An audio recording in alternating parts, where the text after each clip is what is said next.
মুর্শিদাবাদে হিন্দুদের উপর অত্যাচারের অভিযোগ উঠেছে বারবার, এবং দেখা গেছে দুই হিন্দু ব্যক্তিকে খুন করা হয়েছে এমনটা অভিযোগ উঠেছে, এবং পরবর্তী সময় তারা পুলিশের কাছে বারবার সাহায্যের দাবি জানিয়েও বা পুলিশের কাছে সাহায্য চেয়েও শেষমেশ সাহায্য না পেয়ে পুলিশের কোনো রকম সদর্থক ভূমিকা দেখতে পাওয়া যায়নি এমনটা অভিযোগ, এবং পরবর্তী সময় তারা সল্টলেকে একটি বাড়িতে আশ্রয় নেয়, এবং পরবর্তী সময় দেখা যায় কলকাতা পুলিশের তরফ থেকে রাতারাতি গিয়ে তাদের বাড়িতে ভাঙচুর করা হয়েছে এমনটা অভিযোগ উঠছে।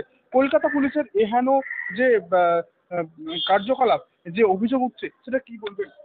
দেখুন, আমি যদি খুব ভুল না করে থাকি, ঘটনাটা কলকাতা পুলিশের আওতায় ছিল না, বিধাননগর পুলিশের আওতায় ছিল, এবং বিধাননগর পুলিশের কাছে একটি অভিযোগ এসেছিল মুর্শিদাবাদ পুলিশ মারফত যে তাদের পরিবারে কোনো একটি পরিবারে কিছু লোক কিডন্যাপ হয়েছিলেন, যাদের মধ্যে মানে সেই পরিবার যেই পরিবারে কিছু লোক রায়তে মারা গেছেন। যারা মারা গেছেন তাদের জন্য আমরা অত্যন্ত দুঃখিত এবং আমরা তাদেরকে সমবেদনা জানাই। কিন্তু ঘটনা হচ্ছে যে এতে রাজনীতি খোঁজা, রাজনীতি করা, এই দুটোই করা উচিত এই জন্য নয়। কারণ কি, ক্যালকাটা হাইকোর্ট অলরেডি মামলাটা শুনছে, 15ই মে আবার মামলাটা শুনবে। 3 মেম্বারের কমিটি করা হয়েছে, সেই 3 মেম্বারের কমিটির কাছে এরা কোনো অভিযোগ করেছে বলে আমার জানা নেই, এবং এই 3 মেম্বার কমিটির রিপোর্ট আদালত খতিয়ে দেখবে, সরকারের হলফনামা আদালত খতিয়ে দেখবে। পুরো ব্যাপারটার উপরে আদালত, সরকার, মুখ্যমন্ত্রী সবাই সচেতনভাবে নজর রেখে চলেছে। তার মধ্যে আমার মনে হয় এমন কোনো ঘটনা ঘটছে না যেটা আইন বহির্ভূত হবে। একটা দুর্ঘটনা ঘটেছে, এটাকে কোনো রকম ভাবেই অ্যাকসেপ্ট করা যায় না। যে বা যারা এই ভায়োলেন্সের পিছনে আছে তাদের কঠোর শাস্তি হওয়া উচিত। আমি যতদূর শেষ জানতাম প্রায় 350-র মতো লোক গ্রেপ্তার হয়েছিলেন সম্পূর্ণ এই ঘটনার বেসিসে। প্রায় 60-70টা এফআইআর ফাইল করা হয়েছে, এবং তাদের সবার লজিক্যাল আইনত কনক্লুশন হবে, এটাই আমার দৃঢ় বিশ্বাস। এটা তো সিবিআই ইনভেস্টিগেট করছে না, তাই নির্দ্বিধায় বলা চলে যে পুলিশ এফআইআরও করবে, এবং পুলিশ সেই এফআইআর এর বেসিসে চার্জশিটও দেবে, এবং চার্জশিটের বেসিসে ট্রায়ালও কমেন্স করবে। অর্থাৎ যেটা দেখতে পাওয়া যাচ্ছে, মুখ্যমন্ত্রী শেষমেশ মুর্শিদাবাদ হিংসার প্রায় 23 দিন পর তিনি ঘটনাস্থলে গেলেন, এবং সেখানে আক্রান্তদের পরিবারের সাথে দেখা করার কথা তিনি বলেছেন ইতিমধ্যেই, এবং তিনি বলেছিলেন যে নিহত যে পরিবার তারা ওইখানে পাওয়া গেলে তাদেরকে 10 লক্ষ টাকা করে আর্থিক ক্ষতিপূরণ তিনি দিতে এসেছিলেন, কিন্তু পাওয়া যায়নি, বিজেপি তাদেরকে অপহরণ করে আনা হয়েছে এমনটা অভিযোগ করেছেন তিনি। দেখুন, মুখ্যমন্ত্রী 23 দিন পরে গেছেন, এটা তার রেসপন্সিবিলিটি এবং তার ডিউটির পরিচয় দেয়।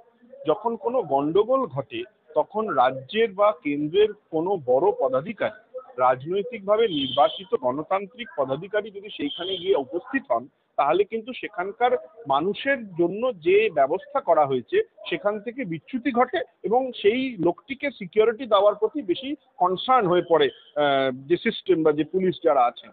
সেই ক্ষেত্রে মুখ্যমন্ত্রী যে ঘটনা ঘটার সঙ্গে সঙ্গে রাজনীতি করার জন্য ওখানে পৌঁছে যাননি, সেটা তার দায়িত্বশীলতার প্রমাণ দেয়।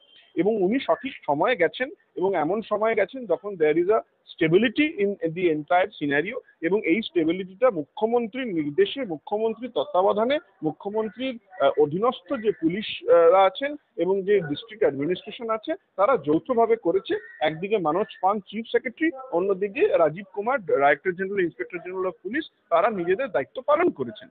সেই জন্য এই প্রশ্ন যে মুখ্যমন্ত্রী 23 দিন পরে কেন গেছে, যারা বা যেসব রাজনৈতিক দল করার চেষ্টা করছে তারা আসলে এখান থেকে রাজনৈতিক ডিভিডেন্ড তোলার চেষ্টা করেছিল, সেই রাজনৈতিক ডিভিডেন্ড তুলতে তারা পারেনি, সেই জন্য তাদের এটাতে রাগ প্রথমত। দ্বিতীয়ত হচ্ছে, মুখ্যমন্ত্রী যে ঘোষণা করেছিলেন যে ক্ষতিপূরণ দেওয়া হবে, সে ক্ষতিপূরণ তো দেওয়া হবে।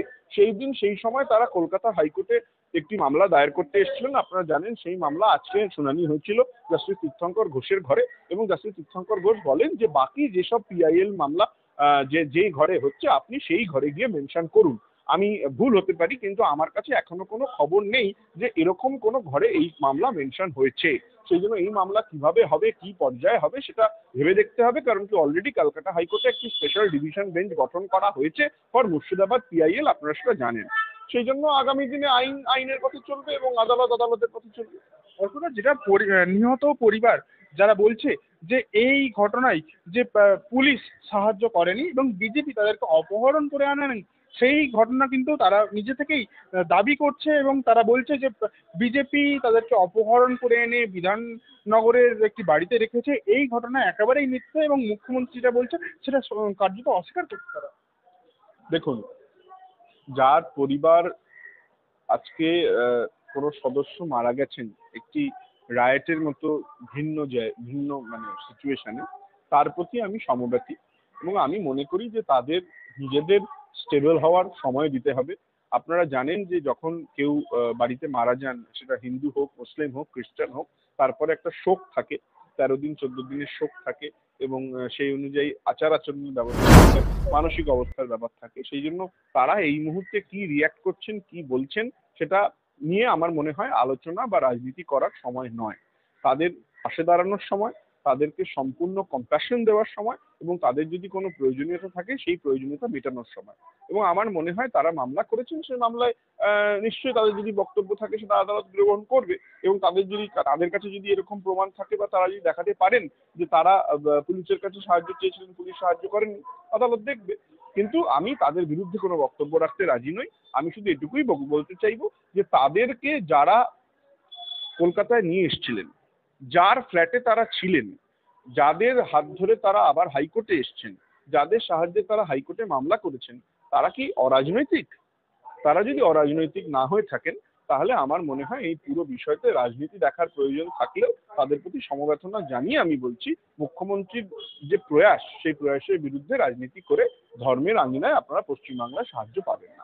আর একটা বিষয়, মুখ্যমন্ত্রী তিনি সেখানে দাঁড়িয়ে বলছেন যে এই ঘটনায় যদি মুর্শিদাবাদের এই ঘটনার আগে, এই হিংসার আগে যদি বিএসএফ গুলি না চালাতো তাহলে এই ঘটনা এড়ানো যেত বা এই ঘটনা ঘটতো না। কিন্তু দেখা গেছে এই ঘটনা ঘটাকালীন প্রায় রাজ্য পুলিশের উচ্চ আধিকারিক তিনি প্রেস কনফারেন্স করে জানিয়েছেন যে গুলিটা পুলিশ চালিয়েছিল।